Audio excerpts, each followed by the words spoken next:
घना जंगल था, हरियाली से भरा, चहचहाते पक्षी, कलकल बहती नदी और मस्ती में घूमते जानवर। जंगल के बीचों बीच एक सुंदर नदी बहती थी जो पूरे जंगल की प्यास बुझाती थी। उसी नदी के किनारे बाघ, हिरण, खरगोश, हाथी और बंदर जैसे कई जानवर रहते थे। वे सभी मिलजुल कर रहते और नदी के पानी से अपनी प्यास बुझाते। खतरा मंडराया। एक दिन जंगल में एक बड़ा मगरमच्छ आया। वह बहुत क्रूर था और हर दिन किसी न किसी जानवर को पकड़कर खा जाता था। सभी जानवर डर गए और नदी किनारे जाना बंद कर दिया। लेकिन बिना पानी के वे ज्यादा दिनों तक नहीं रह सकते थे। समस्या का हल जंगल का सबसे समझदार हाथी मंथन सभी जानवरों को इकट्ठा करके बोला, हमें कुछ सोचना होगा, वरना यह मगरमच्छ पूरे जंगल को खत्म कर देगा। बंदर, जो बहुत चतुर था, बोला, हमें मगरमच्छ को कोई चालाकी से भगाना होगा। तभी खरगोश को एक शानदार योजना सूझी।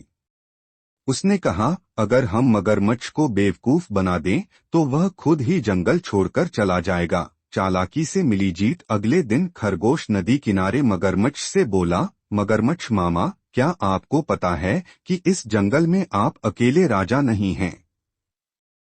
नदी के दूसरे छोर पर एक और बड़ा मगरमच्छ आ गया है जो आपसे भी ताकतवर है। मगरमच्छ हैरान हुआ।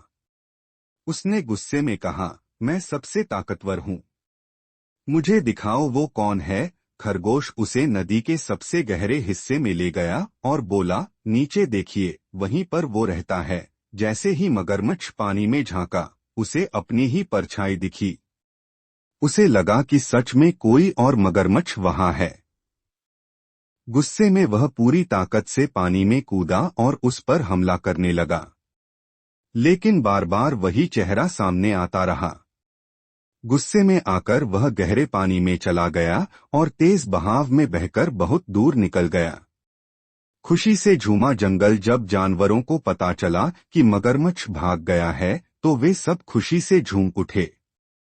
सबने खरगोश की चालाकी की तारीफ की और फिर से नदी किनारे पानी पीने लगे। बुद्धिमानी और एकता से हम किसी भी मुसीबत से बच सकते हैं, हाथी मंथन ने कहा। सभी जानवरों ने खुशी खुशी सहमति जताई। उस दिन से जंगल में फिर से शांति लौट आई और सभी मिलकर खुशी खुशी रहने लगे।